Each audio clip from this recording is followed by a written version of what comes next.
नमस्कार दोस्तों, और नमस्कार के साथ साथ आप सब लोगों का बहुत बहुत धन्यवाद कि आपने हमारे पिछले वीडियो को काफी सराहा। इससे हमें एक मैसेज तो साफ हो गया कि आप लोग इस सीरीज को आगे भी कंटिन्यू करना चाहते हैं। इस सीरीज के पिछले वीडियो के अंदर आपने देखा था कि एक इंजन जो है वो फ्यूल बर्न करके कैसे पावर को प्रोड्यूस करता है। आज के इस वीडियो के अंदर ना सिर्फ आप इतना देखोगे कि डीजल इंजन कैसे काम करता है या पेट्रोल इंजन कैसे काम करता है, बल्कि स्मार्टली साथ साथ ये भी जान जाओगे कि पेट्रोल और डीजल इंजन बनाने की अलग अलग जरूरत ही क्यों पड़ी, क्योंकि इंजन का बेसिक प्रिंसिपल जो है वो तो एक ही है। वैसे तो सीएनजी से भी चलने वाले इंजन होते हैं, लेकिन वो पेट्रोल के सिद्धांतों में काम करता है, उसके लिए अलग से कुछ बताने की जरूरत नहीं है। और इस वीडियो में हम पेट्रोल और डीजल की इसलिए बात कर रहे हैं क्योंकि दोनों को इंजन के अंदर लाने का तरीका और उनको जलाने का तरीका दोनों में अलग अलग होता है, तो गौर से देखिएगा इस वीडियो को। तो सबसे पहले बात करते हैं भैया पेट्रोल और डीजल के डिफरेंस की। हम यहाँ पर इंजन की बात नहीं कर रहे हैं, ध्यान रखिए, हम यहाँ पर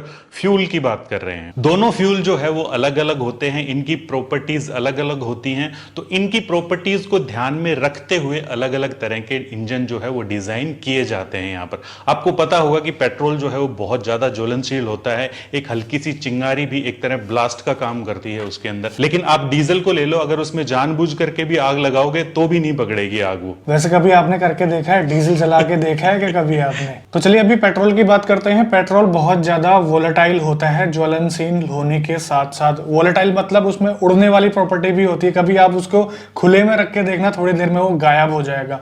गायब हो जाता है मतलब वो उड़ जाता है, वो एयर में मिक्स हो जाता है, इजिली वेपर्स बन जाते हैं उसके। तो कहने का मतलब है ये एयर के साथ आसानी से मिक्स हो जाता है और इनटेक स्ट्रोक के दौरान ही इसको इंजन के अंदर डाल दिया जाता है हवा के साथ, और फ्यूल और एयर दोनों साथ साथ इंजन के अंदर आ जाते हैं। इनटेक स्ट्रोक में फ्यूल जो है इंजेक्टर के थ्रू स्प्रे किया जाता है। जो इंजेक्टर होता है जब वो स्प्रे करता है वो फ्यूल को छोटे छोटे पार्टिकल में बना देता है, यानी कि उसको एटोमाइज कर देता है, जिससे कि हवा में बड़ी ही आसानी से और बड़ी ही जल्दी वो मिक्स हो जाता है। और रही बात इस इंजेक्टर के लोकेशन की, नॉर्मली पेट्रोल इंजन में ये इनटेक वाल्व के पीछे होता है।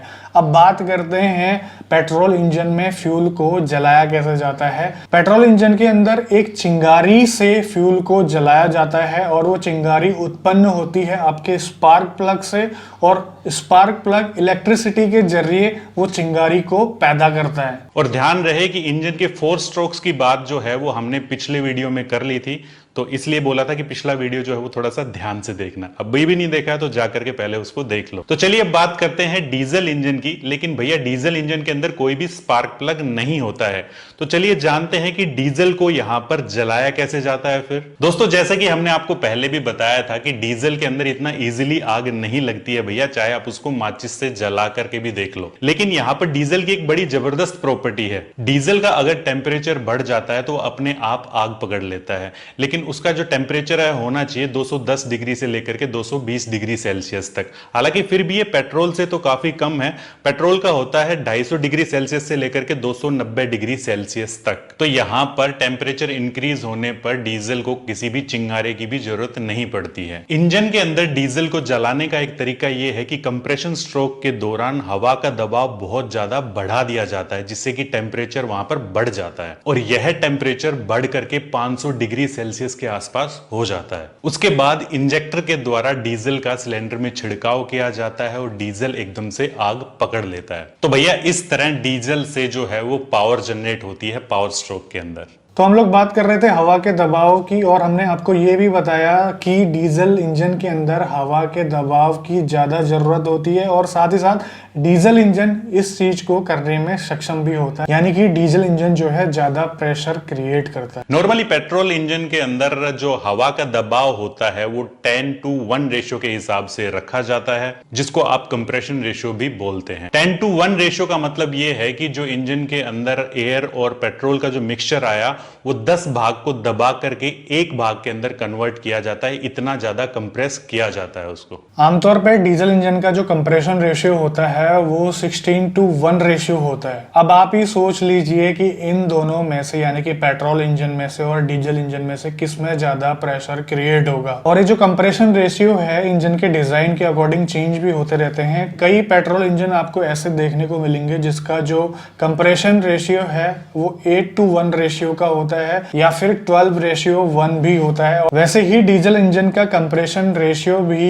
20:1 रेशियो तक जाता है। तो दोनों इंजन के पावर जनरेट करने का तरीका एक ही है, यानी कि पावर स्ट्रोक में दोनों में पावर जनरेट होती है, लेकिन फ्यूल को इंजन के अंदर लाने का और उसे जलाने का तरीका वो आपने भी देखा, दोनों अलग अलग है। तो अच्छा, एक बात तो आपको भली भांति क्लियर होगी कि भैया पेट्रोल इंजन के अंदर अगर डीजल डाल दो तो वो बर्न नहीं होगा। एक तो प्रॉपर फ्यूल और एयर का मिक्सचर नहीं हो पाएगा, और दूसरा डीजल जो है वो स्पार्क प्लग से इग्नाइट नहीं होगा, जलेगा नहीं। लेकिन अब आप लोगों को बताना है कि डीजल इंजन में पेट्रोल डालने से क्या वो चलेगा या फिर नहीं चलेगा, क्योंकि आपको पता चल गया है कि जो पेट्रोल का सेल्फ इग्निशन पॉइंट है वो 250 से लेकर 290 डिग्री सेल्सियस के आसपास रहता है, और जो डीजल इंजन के अंदर सिलेंडर के अंदर जो टेम्परेचर है वो कंप्रेशन स्ट्रोक के दौरान लगभग 500 डिग्री सेल्सियस के आसपास पहुंच जाता है।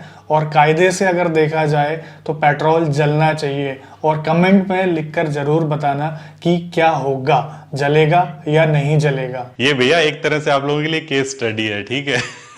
तो दोस्तों, आज का वीडियो हम यहीं पर समाप्त करते हैं, और हमने अपना पूरी कोशिश करी कि एक बहुत ही सरल भाषा के अंदर आप लोगों को समझाया जाए।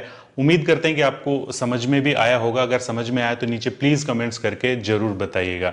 मिलते हैं ऐसे ही किसी नेक्स्ट इन्फॉर्मेटिव वीडियो के अंदर, लेकिन इसी मैसेज के साथ, दोस्त की 4 व्हीलर चलाते हैं तो सीट बेल्ट जरूर डालिएगा, 2 व्हीलर चलाते हैं तो हेलमेट जरूर डालिएगा। और यहां पर एक बात बता दें कि ये सीरीज कंटिन्यू रहेगी।